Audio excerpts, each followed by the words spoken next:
Bonjour, bienvenue à Aime l'été, mercredi, déjà le milieu de la semaine. Ici Chantal Lavoie. Une prochaine heure, un brin nostalgique. Le cinéma en plein air nous rappelle des souvenirs d'enfance. Dans notre cour arrière ou dans un parc l'été, il y a une magie à assister à une projection extérieure avec nos amis. On va parler aussi de mémoire et de Montréalité, un retour sur le passé qui va au-delà de la nostalgie. Et les passionnés de BD, de jeux et d'animation japonaise seront ravis. Le plus grand festival du genre s'installe à Montréal. Mais d'abord, on prend le pouls des Jeux olympiques de Paris avec l'ambassadrice d'un événement dédié à la culture québécoise et canadienne. Jusqu'à 13h, suivez-nous à Aime l'été.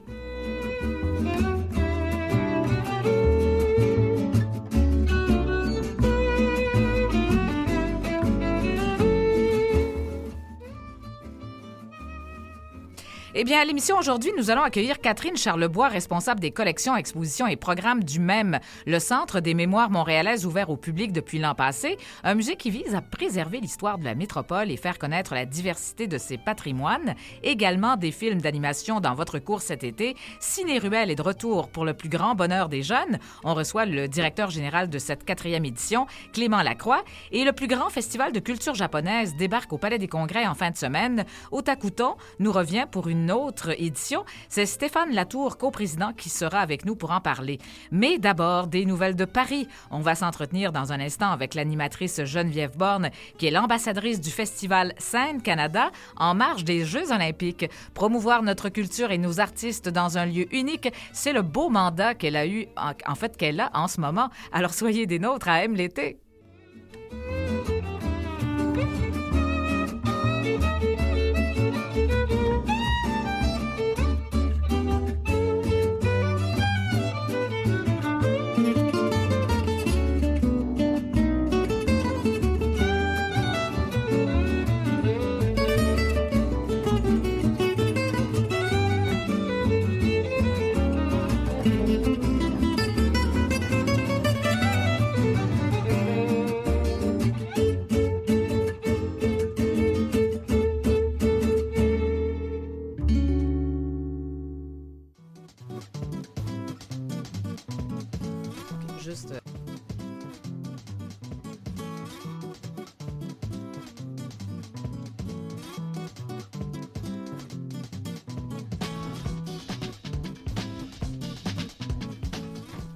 Alors, on va commencer avec on devait commencer avec Geneviève Borne, qui est à Paris. On comprend que c'est pas évident là, de joindre Geneviève à Paris. Alors, mais là, je suis en contact avec elle, sauf que le problème technique. Là. Finalement, c'est texto qui est plus facile. Il faudrait se parler par texto.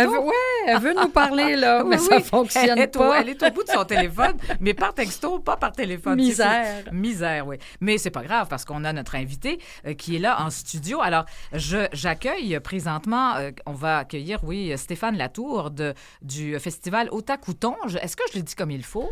Oui, vous le dites bien comme il faut. Okay. Otakuton, c'est très facile à prononcer en français. Bon, merveilleux. Alors ça, c'est un événement qui célèbre un phénomène culturel, évidemment, qui dure depuis longtemps quand même, cette culture japonaise qui est entrée dans nos vies quand on était jeune, avec les Pokémon et tout. Mon Dieu, oui. J'ai grandi avec les Pokémon et j'ai pas compris que c'était des animés de source japonaise jusqu'au moment où j'ai visité le premier festival Otakuton qui s'est passé à Concordia. J'en ai vu, j'ai vu. Oh mon Dieu, finalement, c'est ça. Alors, ça faisait juste partie du paysage. C'était TQS le matin. Oui, c'est ça, exactement. Il y avait, tu sais, les mangas, mangas et tout. En fait, toute cette culture-là, les jeunes connaissent bien encore. C'est vraiment très populaire. Et puis, ça fait longtemps. Et puis, à quel âge vous avez découvert tout ça, finalement? Découvert sans le savoir, plutôt jeune. C'était ce qui roulait le matin avant l'école. Ah, d'accord. C'était vraiment par le biais de ces dessins animés japonais qui avaient toute une autre couleur. Moi, je me souviens je pense que toutes les Maya l'abeille, c'était japonais, ça aussi? Les Mayas, je sais pas. Je ne saurais dire. Je peux vous assurer que Pokémon, Dragon Ball, les Pokémon, Sailor Moon... ça, c'est vraiment dans la culture. Alors, effectivement, depuis 2008, là, l'événement se déroule chaque été au Palais des Congrès, mais comme vous le disiez, avant ça, c'était à l'Université Concordia. Oui, en effet. Nos premières 2 éditions étaient à Concordia, et pour le 3e, on a dit au club d'animés de Concordia à l'époque, vous faites plus ça ici, on n'a plus de place. Non, oui, parce que ça attire de plus en plus de gens. Écoutez, Alors, justement, la première édition qui avait lieu à l'Université Concordia a attiré à peu près 1800 personnes. Oui. Et puis là, je regarde, 2008, vous montez déjà à 3002. Là, vous êtes rendu au Palais des Congrès. Et là, 2012, la 6e édition, 10 000 participants et participantes, c'est fou. Et puis, là, évidemment, là, vous accueillez combien de personnes? L'année dernière, on a accueilli 35 000 personnes, une hausse de 29 000 l'année d'avant. Alors, reste à voir ce qui se passe cette année. D'après ce qu'on voit avec nos statistiques de préinscription, les choses roulent bien. C'est ça. Donc, évidemment, vous êtes quand même, vous avez présenté une édition même pendant la pandémie en virtuel. C'est quand même, c'était tout un défi, mais vous l'avez relevé brillamment. En effet, c'est notre équipe, tout crédit à notre équipe technique, à notre équipe des invités. Ça requiert beaucoup de, comme vous avez dit tantôt, travailler à distance, ça peut être compliqué, mais ça se fait par texto, ça se fait par vidéo. On a pu utiliser des salles d'enregistrement pour faire plusieurs choses d'avance, préparer des salles de jeu à distance. Ça n'a pas été très, très populaire, mais ça a été assez populaire pour qu'on puisse continuer après la fin de la pandémie. Continuer à vous faire connaître, et oui. Parce que de toute façon, je pense que vous maintenez quand même une certaine... en fait, en ligne, il y a quand même plein de choses auxquelles on peut avoir accès, je pense. Hein? Oh mon Dieu, même oui, c'est la façon principale de pouvoir accéder au monde des animés, des mangas. C'est ça. Pour des gens, par exemple, qui ne peuvent pas nécessairement se déplacer sur place, alors ils ont accès à cet événement-là, cette culture-là. Alors, il y a plein... Alors, il y a plein de choses, évidemment, des invités internationaux. Mon Dieu, oui. Il y a évidemment du jeu vidéo, il y a de tout. Alors, racontez-moi, qu'est-ce que... Bon, d'abord, j'imagine que à chaque année, vous bonifiez votre offre. Ça se peaufine. Est-ce que les gens sont de plus en plus exigeants en passant? C'est plutôt... Oui, les gens, quand ils voient qu'on peut réussir quelque chose, en demande plus. L'année dernière, c'est la nature de la chose. Alors, d'année en année, on essaie d'avoir des excellents concerts, souvent qui viennent d'outre-mer ou sinon certains actes locaux. On essaie d'avoir une salle des exposants qui est encore plus grande, bien organisée, fascinante, plein de choses à découvrir. Plus facile à découvrir, effectivement. Et puis, vous avez toujours votre orchestre de jeux vidéo. Oui, ça, c'est intéressant aussi. Ils travaillent avec nous, c'est des partenaires de longue date, on les apprécie grandement.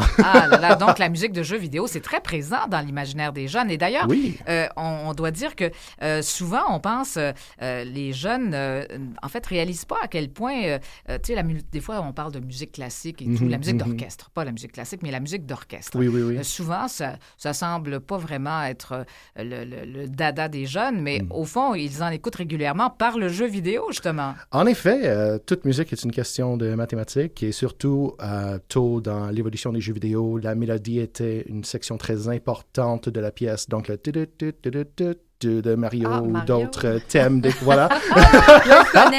Oui, c'est ça, toi. Voilà. Nathalie, le jeu vidéo, oui. Moi, je connais ça. Tu connais bien. T'es une joueuse de jeux vidéo. J'ai joué beaucoup. Moi, j'ai joué beaucoup. En fait, j'ai joué beaucoup parce que j'ai un fils qui a aujourd'hui 34 ans. même Alors, j'ai joué à Mario Kart. Bonjour. Alors, je pourrais être votre mère. Là, c'est ça, Mario Kart, Donkey Kong. Alors, oui, effectivement, c'est un univers en vieillissant, Halo. Donc, c'est un univers fascinant pour les jeunes et moins jeunes parce qu'aujourd'hui encore, je pense à mon fils, ils se font des fois des soirées, ils jouent des jeux. Et moi-même, en famille, j'ai une console... bref. Une Switch? Ouais, Switch, c'est ça. Fait que même encore à mon âge, je suis intéressée par tout ça. Je trouve ça fascinant, moi. C'est excellent pour construire des communautés, faire quelque chose de régulier. C'est essentiellement, venez chez nous, partager une pizza, allons-y. Ou sinon, en ligne, venez sur notre canal, on va se parler. Moi, je fais juste dire, mon fils est devenu bilingue en jouant... Écoute, il était bon en anglais, mais mon fils, en jouant à des jeux en ligne, il est devenu bilingue parce que tu parles à des gens de partout dans le monde. Oui, plus que tu utilises ta langue, plus elle vient naturellement. Exactement. Surtout quand on a un intérêt commun comme ça, alors c'est d'autant plus facile. Mais dites-moi, qu'est-ce qui fait la particularité de cette culture japonaise? Qu'est-ce qu'elle a, cette culture japonaise qui se répand dans le monde et qui attire tant les gens? Je dois dire, c'est une culture vibrante, coloriée, spectaculaire. Elle ne se gêne pas. Quand ça se passe par animation, on peut faire tout ce qu'on imagine. Et après qu'on a imaginé quelque chose, d'autres gens jouent dans l'espace et éventuellement trouvent de nouveaux horizons. Ouais. Et il y a aussi un cachet culturel. C'est le Japon qui s'exporte quand ils font des mangas, des animés. On peut voir des choses comme des festivals traditionnels qui se passent en arrière-plan. Ou pourquoi est-ce qu'il y a toujours un épisode où tout le monde va au bain chaud? Oh, mon Dieu. Les saunas. Oui, c'est ça. Exact. Ouais. Désolé. Parce qu'il y a beaucoup d'eau de source volcanique. Et voilà quelque chose qui est local. Mais c'est toujours ces petits cachets-là qui existent dans le monde. Et ce qu'on invite essentiellement, c'est si vous avez été attiré par tout le mouvement, tout l'enthousiasme que mettent les animateurs. Puis il y a toute cette culture, je ne sais pas moi, évidemment, ça fait très jeune aussi, tout le visuel de ça, le monde des poupées. On pense même aux jeunes filles qui s'habillent en manga. En poupée. Les mangas, c'est ça, exactement. On les voit, oui. Puis il y a des groupes aussi qui se déguisent, qui font du cosplay, du costumadiérisme. Je ne sais dire. Je sais que le mot est costumadier en français, mais on l'utilise très peu. Vous êtes même coloré dans votre langage, finalement. Vous inventez des mots, c'est merveilleux. Je crois qu'il existe vraiment ce mot c'est possible. Maintenant, ça fait partie de la rousse, potentiellement. On peut y aller pour l'édition 2025. Mais en fait, ce qui est intéressant aussi, c'est que cette culture-là a même influencé des cinéastes bien connus. On pense à Tarantino, quand même. Dans toute son esthétique. En effet. Beaucoup de références aussi au manga. En effet, aux mangas, aux animés, il y a plusieurs références qui existent, dont la série de jeux Dark Souls n'existerait pas sans Berserk, un manga de longue date qui a une esthétique très brutale. Et d'autres cinéastes comme les sœurs Wachowski qui ont travaillé sur la Matrice ont été inspirés par des produits cyberpunk, le thème de l'année. Comme Ghost in the Shell ou Akira. Akira, qui est une production japonaise qui a fait beaucoup parler à l'époque. Et je me rappelle, à un moment donné, quand je parlais avec plusieurs représentants de la législature québécoise, leur référence en animé et en culture, c'était « Ah oui, Akira! Oui, je me rappelle l'avoir vu. » Exact, oui. Alors, Nathalie, as-tu trouvé? Alors, j'ai une réponse pour vous. Vous êtes très bon en français. Alors, costumadier, costumadière. Alors, la définition, c'est la costumade. La costumade est une activité axée sur la personnification des personnages fictifs de l'univers de jeux vidéo, de bandes dessinées ou de films d'animation. Alors, bravo. Donc, la costumade. La costumade. On va se coucher plus intelligent ce soir. Alors, on va en avoir des milliers. Il y en aura énormément de costumades. Je rigole toujours en disant à chaque année, si vous voulez voir quel est l'enthousiasme qui est géré par des événements comme Otakuton, comme Comic-Con, comme d'autres espaces de même, cherchez les costumadiers.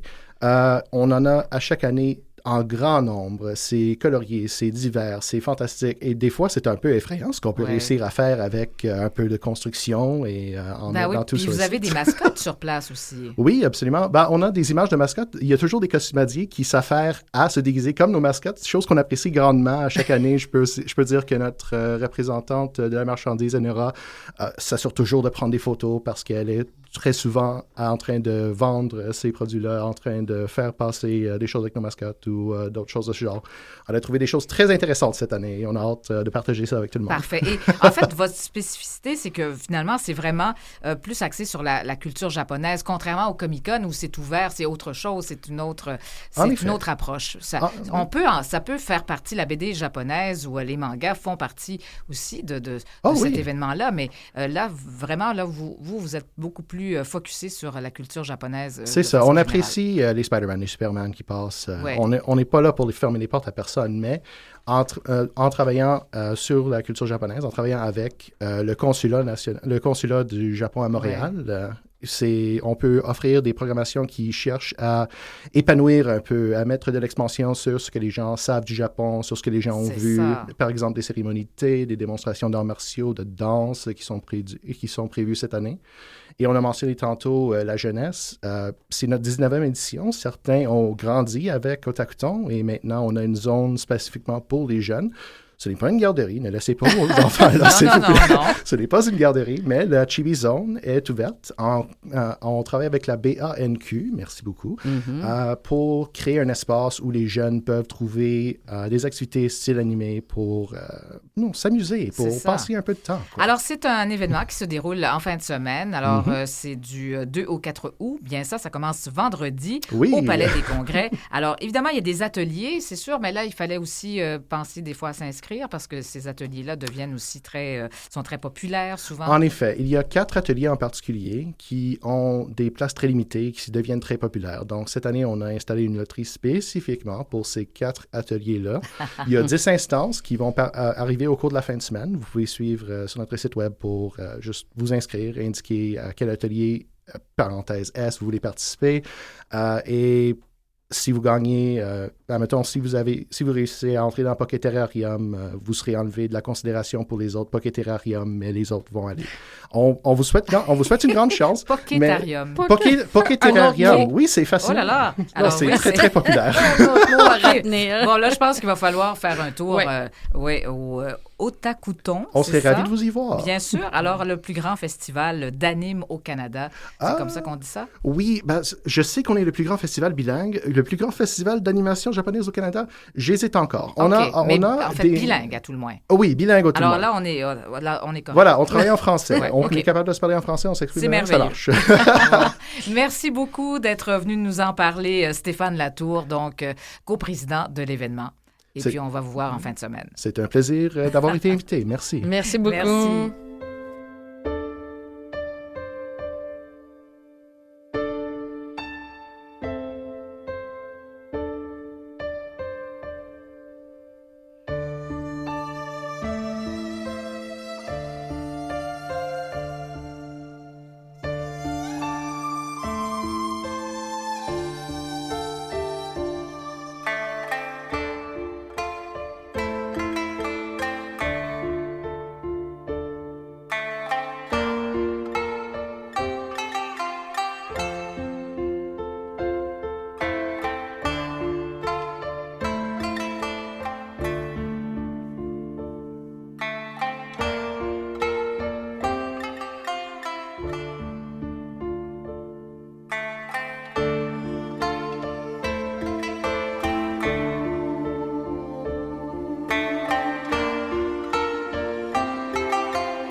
Alors, on accueille, bien sûr, notre deuxième invité. Finalement, on est un peu sur des chapeaux de roue, mais il y en a une, en tout cas, qui, effectivement, est un peu sur des chapeaux de roue aussi. Elle était sur la scène, à la fois la scène sur la scène à Paris. Geneviève Borne, bonjour. Bonjour, je suis en effet sur la scène à Paris en ce moment même et j'envoie des beaux bonjours aux bateaux-mouches qui passent. Hey, on t'envie, Geneviève, là, on t'envie. Et on n'a pas réussi à te rejoindre tantôt parce que tu étais en train de présenter une artiste. Oui, Alana Sterling, une Ontarienne. En fait, je suis ici dans le cadre du festival Scène Canada. C'est un festival qui se déroule tout le long des Jeux olympiques et paralympiques. Ça se passe sur la scène, c'est au Fluctuaire, qui est une galerie d'art flottante, amarrée au quai à côté du pont des Invalides. Puis il y a une programmation tous les jours et donc en ce moment, c'est la chanteuse canadienne originaire de l'Ontario, Alana Sterling, qui chante en ce moment. Et puis donc oui, je l'ai présentée parce que je suis la porte-parole de l'événement, mais je sers aussi d'animatrice sur les lieux pour présenter les différents artistes, faire des entrevues, tout ça. Oui, mais tu fais aussi, tu es en même temps DJ. Tu présentes la musique également. J'ai fait un set de DJ et uniquement en français. J'adorais l'idée de jouer des classiques québécois sur la scène à Paris. Juste pour que vous imaginiez, là, je suis située entre le Grand Palais et les Invalides, le magnifique dôme des Invalides, directement sur l'eau. Puis le pont d'à côté, c'est Alexandre III. Alors, évidemment, ça nous situe un peu. Effectivement, on a une vue sur le Grand Palais et tout. C'est magnifique. Alors, on t'imagine très bien. Et ça, c'est un endroit, évidemment, Fluctuaire. Donc, tu as parlé galerie d'art, mais c'est un lieu vraiment de rassemblement. On peut y manger, on peut y boire. C'est vraiment très festif comme lieu. Oui, c'est un lieu qui est déjà très populaire, qui existe depuis 5 ans déjà. Donc, c'est un centre d'art contemporain. Donc, il y a toujours des expositions, mais il y a souvent des DJ et des prestations musicales aussi. Puis, c'est justement pour ça que c'est ici que Scène Canada s'est installé. parce que c'est un lieu parfait pour accueillir des gens qui veulent découvrir de la musique, faire la fête. Donc, il y a une belle programmation qui s'adresse aux gens qui viennent faire un tour au Fluctuard, soit qui connaissent déjà l'endroit ou bien qu'ils ont entendu parler du Festival Scène-Canada, puis là, ils savent que tous les jours, il y a quelque chose. Il y a tout le temps un DJ ou un artiste en prestation musicale. Tout à fait. Et pas n'importe lequel, là. Ce sont des artistes connus aussi, des Français. Cœur de Pirate qui a entamé finalement les prestations. Robert Charlebois va clore le festival, je pense. Exactement. Donc, dimanche soir, c'est Cœur de Pirate qui a chanté sur le toit du Fluctuard. Puis, c'était génial parce que il y avait, les gens à bord du Fluctuard qui pouvaient la regarder, mais tous les gens qui passaient sur le pont des Invalides la voyaient et donc découvraient qu'elle était en spectacle. Elle est très connue ici, donc c'était une belle surprise pour bien des gens. Et on les voyait sur le pont en train de chanter les paroles de ses chansons. Et elle-même a adoré l'expérience d'être entourée comme ça de gens dans un contexte quand même inusité sur le toit d'une structure comme ça, sur la scène. Elle adorait ça. Elle disait que c'est drôle parce que ça s'appelle Cœur de Pirate, mais c'est la première fois qu'elle chantait sur un bateau. Elle a un peu le mal de mer, je pense. Elle a un peu le mal de mer, en effet, oui, en effet. Très drôle. Puis, donc oui, puis à la fin du mois d'août, ça va être Robert Charlebois dans le cadre des Jeux paralympiques. Oui, c'est ça. Et puis l'Opéra Albertine en 5 temps aussi qui était présenté, qui faisait partie de la programmation. Oui. Intéressant. Et ça s'en vient un peu plus tard au mois d'août, Albertine en 5 temps, qui va être présentée quelques soirs ici. Donc, c'est l'œuvre de Michel Tremblay qui circule en ce moment sous forme d'opéra. C'est ça. Et donc, les chanteuses d'opéra vont être ici pour faire des passages de l'œuvre, du spectacle, ici au Fluctuard, sur le toit. Et donc, encore une fois, dans ce même contexte magique-là qui fait que les gens peuvent voir le spectacle sur le Fluctuard, sur le quai ou sur le pont. Écoute, Geneviève, toi, tu es là pour faire rayonner la culture québécoise. Par hasard, as-tu rencontré des Québécois qui sont contents d'entendre notre musique? Ou les Français? Est-ce que tu as des commentaires des gens? Ah oui, c'est sûr. Lors de la soirée d'ouverture, justement, il y avait plusieurs Québécois qui étaient ici, puis ça leur faisait tellement plaisir. Puis d'ailleurs, Cœur de Pirate aussi, ça lui faisait particulièrement plaisir de représenter le Québec et le Canada dans le cadre du festival, parce que il y a des Français qui pensent qu'elle est française.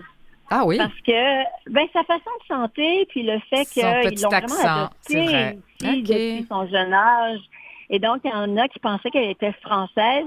Et pour elle, c'était important de le signifier qu'elle est québécoise, puis de représenter ce festival-là qui met en lumière des artistes québécois et canadiens. Ouais. Geneviève, c'est pas la première fois, évidemment, que tu animes. On te voit sur toutes sortes de scènes, quand c'est le temps de présenter des grands événements. Alors, évidemment, tu le fais de façon magnifique. Et puis, alors, vraiment, tu es une excellente ambassadrice, je dois dire. Mais là, tu es en même temps aux premières loges pour savoir tout ce qui se passe à Paris, l'ambiance. Parle-nous-en. On veut savoir. Oui, c'est très particulier parce que c'est comme s'il y avait deux Paris en ce moment. Ouais. Le Paris des Olympiques. Alors, quand on est au centre de Paris, et ça, c'est la Seine, les abords de la Seine et les grands monuments comme le Grand Palais, les Invalides, la place de la Concorde, les Tuileries, tout ça, la Tour Eiffel, c'est vraiment pris d'assaut par les Jeux olympiques. Alors, les sites sont clôturés parce que, bien sûr, c'est payant, mais aussi, il faut respecter les infrastructures. Donc, c'est des trajets qui sont créés pour que le public puisse accéder aux compétitions. Donc, on sent l'effervescence des Jeux quand on est au centre de la ville. Mais quand on s'éloigne, comme moi, je dors dans le Marais, puis je vais aller me promener dans Montmartre, là, on sent vraiment une toute autre ambiance. C'est tranquille, c'est comme une petite vie de village parce que les différents arrondissements sont comme des petits villages finalement. C'est ça. Et donc, c'est très paisible. Donc, on a le choix d'embarquer dans la jungle des Jeux olympiques ou de s'éloigner, puis de prendre une pause, puis de marcher dans des quartiers beaucoup plus tranquilles. Alors, quel est ton choix? Est-ce que tu prévois aller voir des compétitions? Est-ce que tu prévois sortir? C'est quoi ton programme? Ben, ce qui est le fun, c'est que mon quartier général, c'est le Fluctuaire. Donc, je peux manger ici, prendre un verre ici, rencontrer des gens ici, voir des spectacles, écouter le DJ. Il y a des arts visuels aussi avec le Festival Mural de Montréal qui présente l'artiste Le Bicard, qui est un artiste qui a fait un projet spécialement pour Scène Canada. Et il a créé, lors d'un voyage à travers le Canada, une œuvre dans chaque province. Donc, on peut voir toutes ces œuvres ici dans la cale du Fluctuaire. Et donc, il y a beaucoup à voir et beaucoup à faire au Fluctuaire. Donc, c'est vraiment ici pour moi que ça se passe. Oui, puis il y a du skateboard aussi. Je donne rendez-vous aux amis ici, je donne rendez-vous à mes amis ici, tout ça. Oh. Comment? Oui, il y a du skateboard aussi, je pense. Oui, alors ça, il y a une gang de sportifs là, du festival Fizz c'est les anciens X-Games. Qui sont aux abords du Fluctuaire, là, puis je pense que je vais voir des belles prouesses. Ouais. Geneviève, on aura le plaisir de t'accueillir en studio très prochainement à ton retour. Alors, oui. On va avoir beaucoup de choses à dire. Tu vas venir passer une belle heure avec nous. Ben, je suis très contente de ça. J'ai très hâte. Je vous remercie beaucoup de l'invitation. Oui, puis là, ça va nous permettre de parler davantage de tout ce que, évidemment, de tout ce qui s'est dit, de tout ce qui se dit par rapport au jeu, par rapport à la cérémonie. On va sûrement papoter. Mon Dieu, c'était tellement spectaculaire. C'était tellement grandiose. Mais on t'envie vraiment. T'es chanceuse. Quel privilège de vivre ça. Ben merci. Ça me fait vraiment plaisir de partager ça avec vous. C'est une belle aventure, vraiment. Ah oui, alors écoute, continue ton beau travail, vraiment, c'est vraiment, nous sommes très fiers de toi. Et puis, en même temps, c'est ça, on t'envie un tout petit peu, mais juste de façon positive. Saine, oui, c'est ça. Hein. Je m'en viens vous voir en studio le 9. Le 9, madame. Le 9, c'est ça. Donc, tu seras, oui, parce que toi, tu restes pas tout le long de l'événement. Il y a quelqu'un d'autre qui va prendre la relève. C'est pas nécessaire. En fait, je vais revenir à la fin du mois d'août pour... parce qu'il y a une pause de 2 semaines entre les Jeux olympiques et les Jeux paralympiques. Ah, c'est ça, oui, effectivement. Il va y avoir de l'animation quand même sur le Fluctuaire. Mais je vais revenir pour la fin du mois d'août pour Robert Charlebois, entre autres, tout ça, oui. C'est vrai que oui, c'est qu'en fait, ça dure longtemps à cause des Jeux paralympiques qui vont suivre un peu plus tard au mois d'août. Alors voilà pourquoi finalement ton mandat va se prolonger comme ça jusqu'à la fin du mois d'août. Ben écoute, on a bien hâte de te voir. Ouais. Je fais des allers-retours. J'étais ici il y a un mois à la fin du mois de mai pour lancer la programmation. Je suis revenue à Montréal, je suis revenue ici, je vais retourner à Montréal puis je vais revenir. Bon, prends des petites bulles pour nous. À votre santé. Ouais, on se voit le 9. Oui, on a bien hâte le 9 de discuter de tout ça. Merci et puis à bientôt. Oui, à bientôt. Des bises. Bye. Bye, Geneviève. Et bonne soirée à toi parce que là-bas, il est plus tard. Oui, bonne soirée.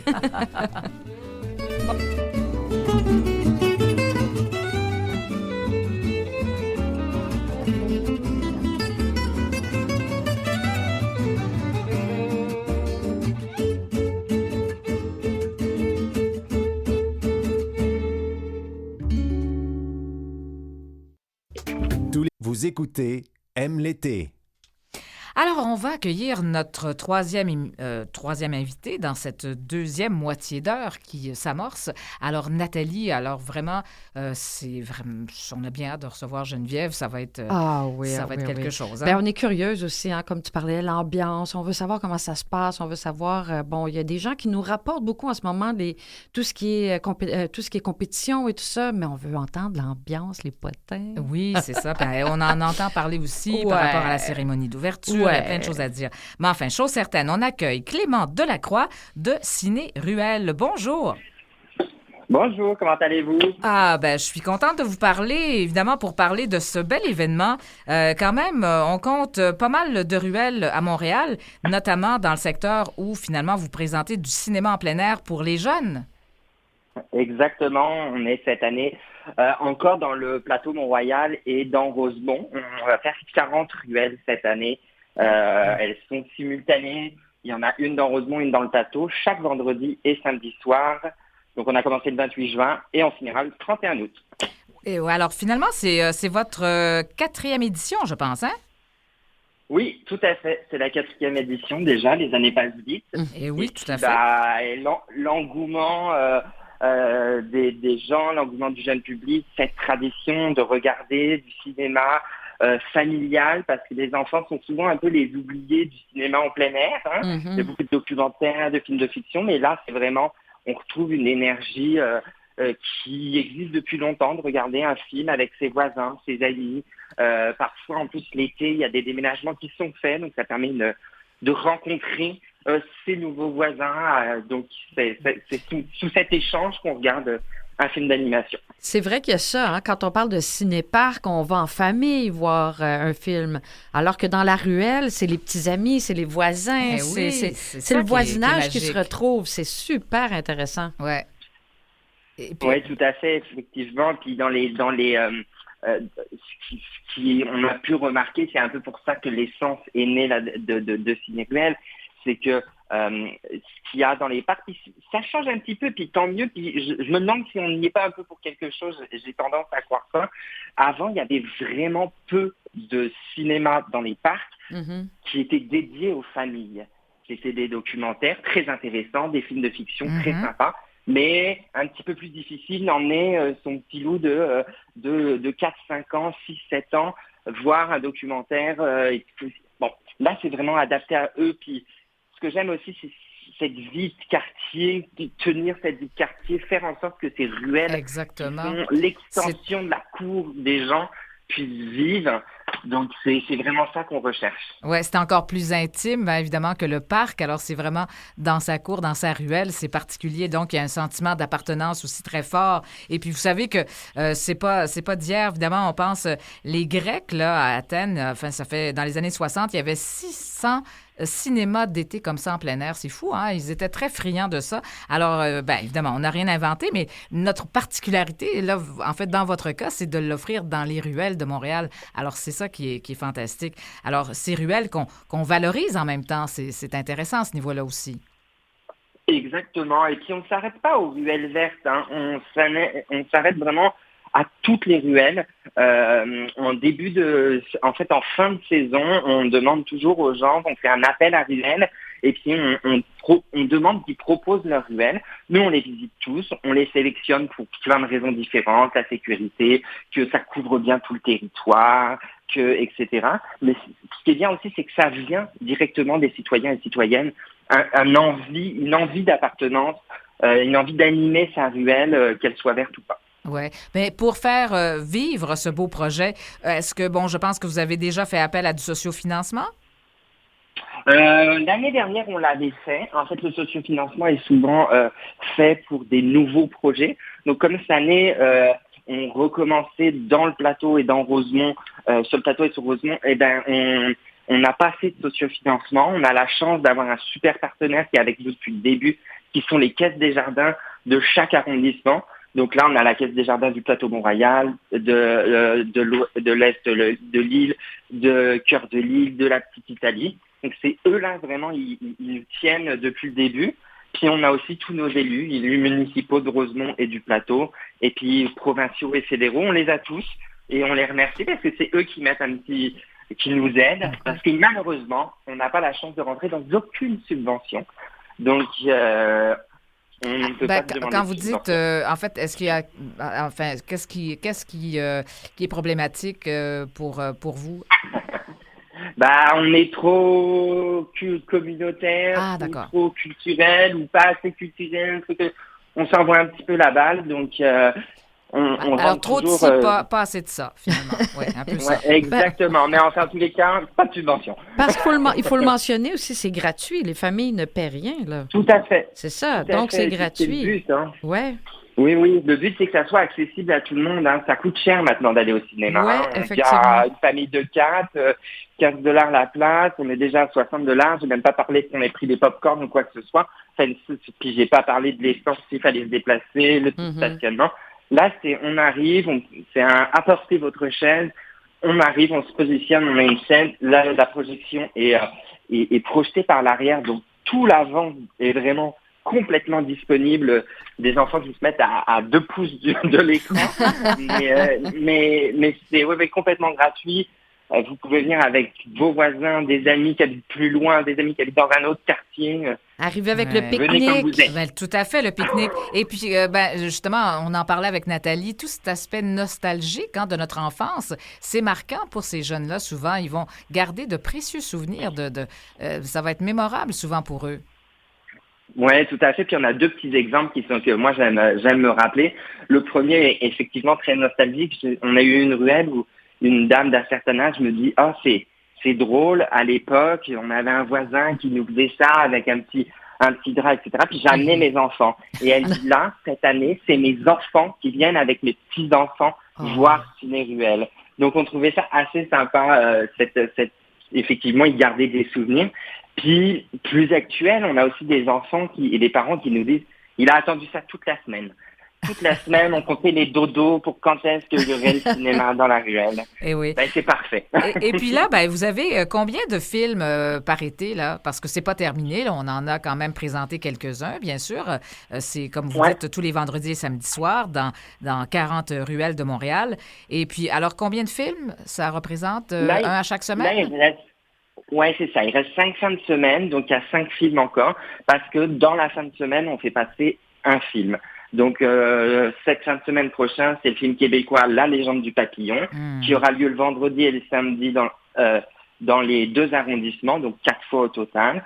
Puis après, on change de film jusqu'à la 5e qui arrivera la dernière semaine du mois d'août. Alors, on parle de dessin animé. La Légende du Papillon, c'est du cinéma d'animation, mais je l'ai vu. Je l'ai vu, ce film, et je dois avouer que même en tant qu'adulte, j'ai apprécié. Alors, c'est pas seulement pour les enfants, là. Mais est-ce que c'est pas... Parce que, évidemment, est-ce qu'on peut le dire, Catherine? Est-ce que ce serait pas ta fille qui a fait le doublage d'un personnage? Ma fille est doubleuse, puis elle a fait un des personnages. Ah, c'est ça. Ben oui, ça explique aussi que la maman a vu le film, bien entendu. Alors, à moins d'avoir nos petits-enfants, mais c'est ça qui arrive, c'est quand on commence à avoir soit nos enfants jeunes ou nos petits-enfants, c'est là qu'on retrouve le bonheur, le plaisir d'aller dans ces événements-là, de voir du cinéma d'animation. Souvent, on est moins friand à l'âge adulte parce qu'on a d'autres films à voir, mais c'est ça, quand on retrouve ce plaisir-là, c'est vraiment très chouette, là. Alors, Ciné-Ruelle, c'est vraiment pour les parents, les grands-parents, c'est vraiment à connaître, en tout cas, chose certaine. Tout à fait. Et puis, je rebondirais même, c'est qu'on fait attention à la programmation parce que cette année, on a mis Shrek, justement pour que les grands-enfants aient un peu de nostalgie. Ouais. mais il faut savoir aussi que Shrek, c'est un film qui est aussi dédié aux adultes. Oui, c'est pour ça que je dis ça, les grands-enfants. C'est ça. On en reparlera parce qu'il y a des farces, des jokes un peu grivoises à certains endroits que les enfants ne comprennent pas. Alors, je pense que Shrek fait plaisir à tout le monde. Alors, c'est vraiment une belle mission. Et puis, j'espère que ça va durer le plus longtemps possible. Bien sûr, ce concept-là. Et d'ailleurs, vous-même, est-ce que vous avez assisté souvent, jeune, à du cinéma comme ça, en plein air? D'abord, l'idée de départ, elle est partie d'où? Alors, justement, l'idée de départ, elle est partie comment? J'avais déménagé dans un nouveau quartier et je me souviens que je suis arrivé dans mon nouvel appartement. Un soir, il faisait déjà un petit peu nuit et tout, puis j'entends dans le jardin du bruit. Je pousse la porte du jardin et là, je vois tous mes voisins en train d'écouter un film... je crois que c'était La Guerre des Tucs, et je les vois tous entre eux en train d'un film et tout. Et puis, je me souviens m'être dit, je vais être bien ici. Oh. ce sentiment de partage, de communauté, etc. Je me suis dit, on va être très bien. L'année d'après, la pandémie est arrivée. Puis moi, je travaillais déjà un peu dans ce milieu-là, et puis j'avais pas mal sympathisé avec mes voisins. Je leur avais dit, écoutez, je m'occupe de tout. Je vous fais un beau setup pour faire un film, puis amenez vos enfants. Et en fait, j'ai dit ça à 2 voisins. J'ai fait ça, je me suis retrouvé avec 60 enfants devant. Donc, c'est ça. Je me suis dit, il y a quelque chose à faire. C'est parti d'un événement comme ça. Et puis, alors vous en faites maintenant partager à plein de monde. Vous savez que Montréal compte quand même plus de 4000 ruelles. Alors, vous avez encore du chemin à faire. Et puis, mais savez-vous aussi que, bon, bien évidemment, les ruelles, c'est vraiment notre patrimoine, mais c'est ça, il y a quand même aussi un livre qui est sorti sur les ruelles cette année, en mars dernier. Alors, sûrement que nous allons en parler. En fait, les ruelles de Montréal comme lieu de socialisation, ou encore, peut-être, on s'interroge si ce ne serait pas un vecteur de gentrification. Enfin, c'est intéressant comme point de vue. Alors, finalement, les ruelles, ça fait jaser tout le monde. Alors... Oui, effectivement, je crois même qu'ils étaient passés nous voir, donc ceux qui ont écrit le livre. Donc, et si les gens veulent aller, parce que bon, il y a le voisinage, mais est-ce qu'il y a des gens qui ne sont pas dans le voisinage qui peuvent aller voir les films? Ou comment les gens font pour savoir? Ah, c'est ça, mais comment les gens font pour savoir où il y a des représentations? Alors, il n'y a rien de plus simple. Cinéruelle.com. Cinéruelle, ça prend un S parce qu'on va dans plusieurs ruelles. Mm-hmm. Là, vous avez toute la programmation. Il y a aussi une carte interactive qui vous permet de vraiment bien voir où on va aller exactement. Mm-hmm. Et puis sinon, nous suivre sur les réseaux sociaux, Facebook et Instagram, Cinéruelle, tout accroché avec un S. Eh bien, Monsieur Delacroix, ça a été un charme encore de vous parler. On s'était parlé aussi, je pense l'année dernière ou enfin l'année d'avant. Ouais, c'est ça, l'année dernière. Alors, c'est un plaisir de vous avoir reçu encore une fois. Alors, Clément Delacroix, Ciné-Ruelle, ça continue. On va sur votre site Internet. On aura toute la programmation. Exactement. Alors, merci infiniment. Merci à vous. Merci. Au revoir.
Intersection de la Maine et de la Catherine, une vitrine vibrante de l'histoire de la métropole s'illumine. Le Centre d'histoire de Montréal deviendra le même.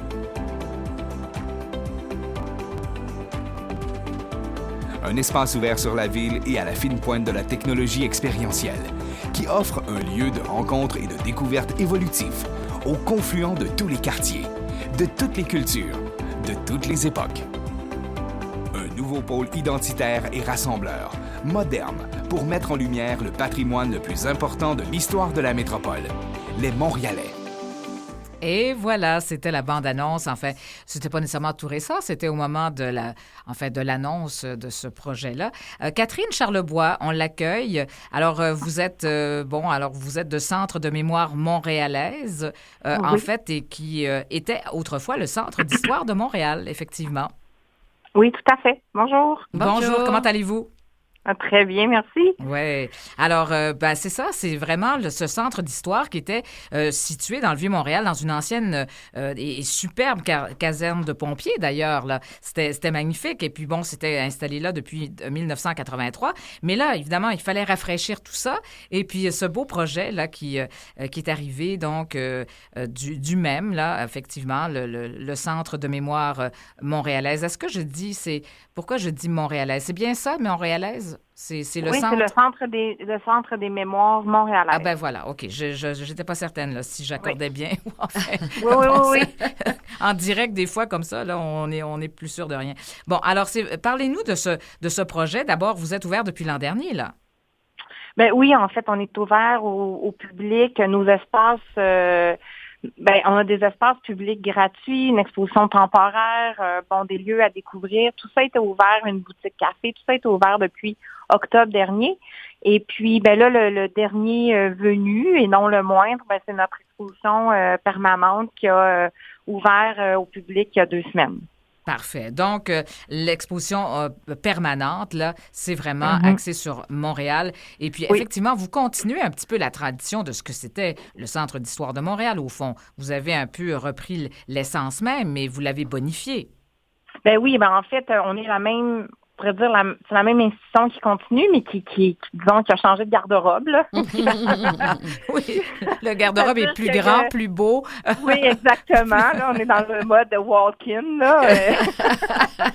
C'est très drôle. Fondamentalement parlant, je veux dire, de parler des Montréalais, parler des Montréalais, des Montréalaises, de la ville, de ce qui les anime, les habite, leur histoire, au fil du temps, ça demeure notre mission. Ce qui change, c'est effectivement l'appellation qu'on a élargie. Au lieu d'être juste un centre d'histoire, on dit mémoire montréalaise, c'est un peu plus large.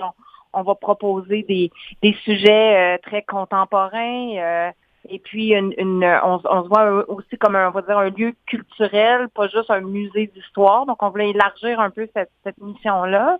Mais aussi le lieu, effectivement, là, de se déplacer du Vieux-Montréal pour être au centre-ville, là, au coin de Saint-Laurent, Sainte-Catherine, une proximité peut-être un peu plus grande avec les Montréalais, Montréalaises, peut-être dans un quartier plus touristique. Et nous, c'est notre public, c'est notre premier public, là, la population montréalaise. Donc, ça faisait beaucoup de sens, mais en même temps aussi, c'était une opportunité de déployer nos ailes davantage, de pouvoir en faire plus, pour pouvoir en offrir plus aussi, mais aussi un lieu de référence, d'offrir un lieu de référence aux citoyens, aux citoyennes, là, parce que, comme je disais, on a quand même le tiers des espaces qui sont des espaces publics, gratuits, accessibles gratuitement.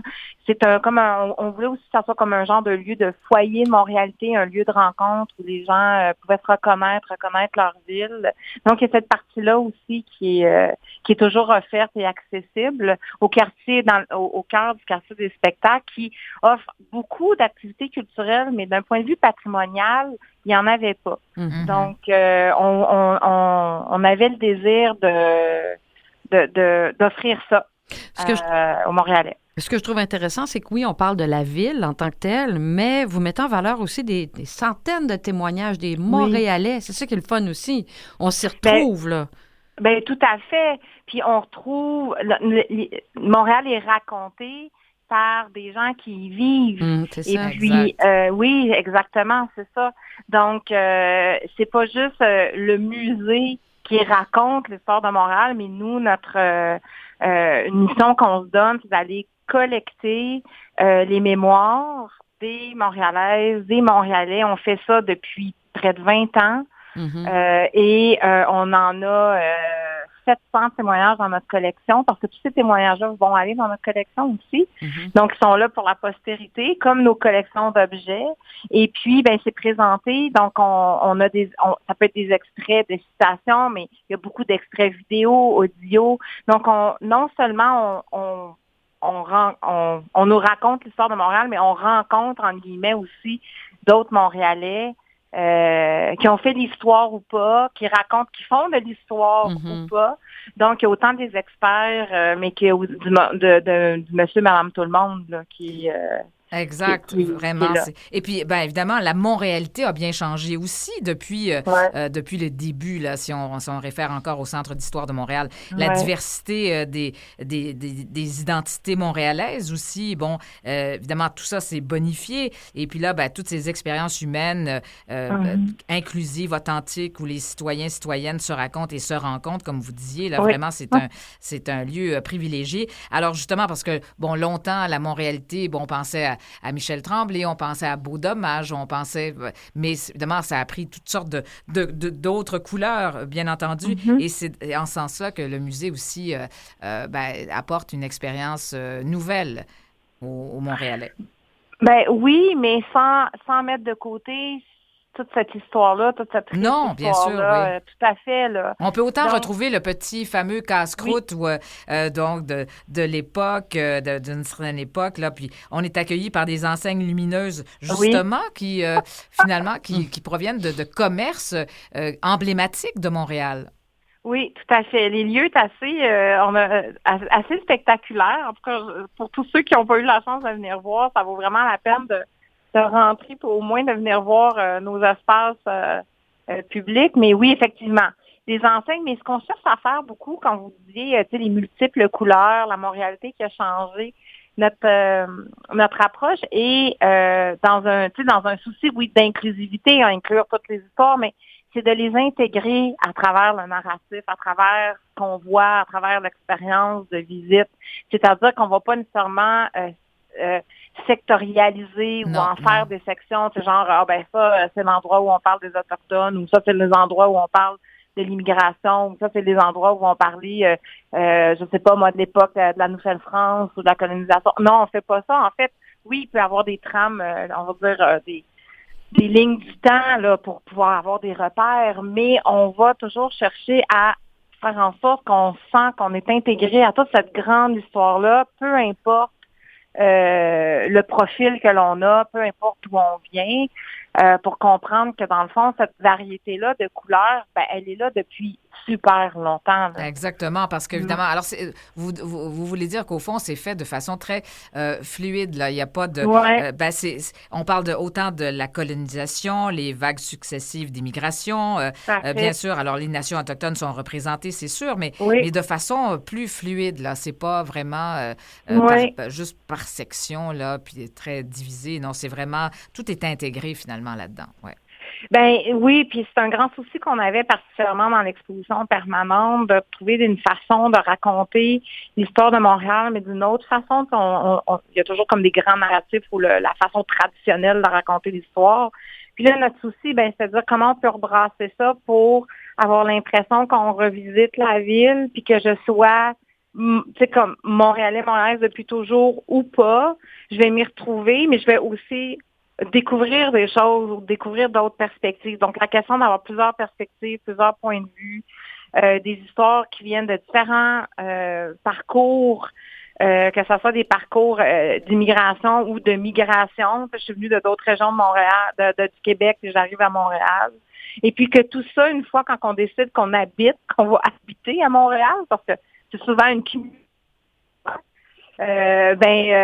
qu'est-ce que ça fait comme impact sur le reste de la ville, pour son histoire, toutes ces populations-là qui sont arrivées, tous ces gens-là qui ont décidé que Montréal deviendrait leur lieu de résidence.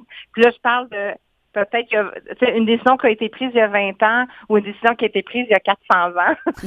Exact, oui, c'est fascinant. Ça a un impact dans le temps. Là, on se retrouve ici parce qu'il y a quelque part quelqu'un qui a décidé qu'il prenait le bateau puis qui arrivait en 1642. Là, exactement. Donc, c'est tout ça qu'on va un peu ressentir à travers cette exposition permanente. Et puis, donc, c'est vraiment... Et puis, en même temps, il y a aussi un souci d'inclusivité, de diversité, comme je le disais, mais vous êtes assuré aussi d'inclure des contenus illustrant aussi la réalité des personnes en situation de handicap en même temps. Oui, tout à fait. Ça, c'est vraiment super important dans le processus.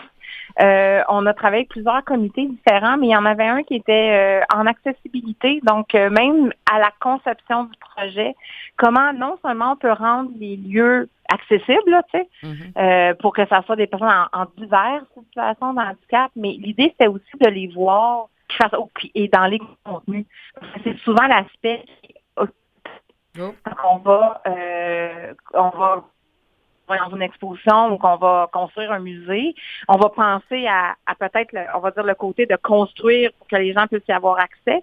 Mais par exemple, dans l'histoire de Montréal, l'histoire des personnes en situation de handicap, elle m'en fait partie. Surtout que Montréal a été un lieu très, très, très important, très fédérateur pour plusieurs membres de ces communautés-là. C'est devenu très important. Puis les gens, s'ils nous disaient, nous, on se voit pas quand on va dans une exposition sur Montréal, dans un musée, là, on aimerait ça se voir. Là, ça, c'est quelque chose qu'on a pris en compte aussi, mais c'est grâce à ces consultations-là, c'est grâce à la présence des personnes représentant ces communautés-là qu'on a pu injecter, être sensibilisés aussi à ces diverses réalités-là. Donc, effectivement... De l'inclure dans le contenu même de l'exposition. Exactement, oui. On va justement, à la fin de l'exposition permanente, on a demandé à différents Montréalais de nous faire visiter leur ville selon leur point de vue. Puis justement, on a Maude qui est en chaise roulante et qui nous fait visiter son Montréal, mais de son point de vue à elle. C'est vraiment très intéressant. Ça, c'est vraiment quelque chose... qui bonifie l'expérience. Il y a évidemment aussi toute l'encyclopédie en ligne. Alors, évidemment, ça, c'est des connaissances incroyables là-dedans à trouver. Vraiment, ça, c'est aussi à découvrir en même temps. Il y a des choses intéressantes à voir aussi en ligne. Alors, vraiment, c'est vraiment, c'est un musée qui gagne à être vu absolument. Là. Puis, d'ailleurs, vous êtes bien placé maintenant dans le quartier des spectacles et tout. Rappelez-nous précisément, vous êtes situé où? En fait, l'adresse, c'est le 1210 boulevard Saint-Laurent. Et puis, facilement accessible, que ça soit... Facilement accessible, on l'a perdu. Alors, où le Place d'Armes. Ah ben là, facilement accessible, j'imagine que vous vouliez dire aussi par métro, par transport en commun et tout. Alors, c'est sûr. Puis bon, évidemment, vous êtes, on est aux premières loges dans le quartier des spectacles, c'est sûr, pour découvrir ce musée. Alors, vraiment, merci d'être venue nous en parler, Catherine Charlebois. Vous êtes responsable du Centre de mémoire montréalaise. Il y aura des activités aussi, il y a différentes activités. Le volet éducatif, on n'en a pas parlé, mais il y a plein de choses aussi à découvrir de ce côté-là. Pour les jeunes, pour les groupes aussi. Pas juste pour les groupes. Regardez sur le site web, là, il va y avoir toujours Alors, on vous perd malheureusement le son. Je ne sais pas, des fois, ça nous arrive en fin d'entrevue. Alors, elle disait que c'était pas juste pour les groupes. C'est pas juste pour les groupes, c'est pour tout le monde. Merci beaucoup, Catherine Charlebois. Nous, Nathalie. On se retrouve demain, hein? Mais oui, c'est ça. Aime l'été, c'est déjà tout pour aujourd'hui. Mais d'autres beaux sujets à venir demain, jeudi. Ce sera notre avant-dernière journée de la semaine déjà. Puis vendredi jeudi aussi, on a un artiste invité. C'est ça, donc. Une personnalité connue. Oui, une personnalité connue. On va passer l'heure avec. Bon, merci bien d'avoir été là, tout le monde. Et on se retrouve demain à la même heure, entre midi et 13h. Aime l'été. Au revoir, bon après-midi.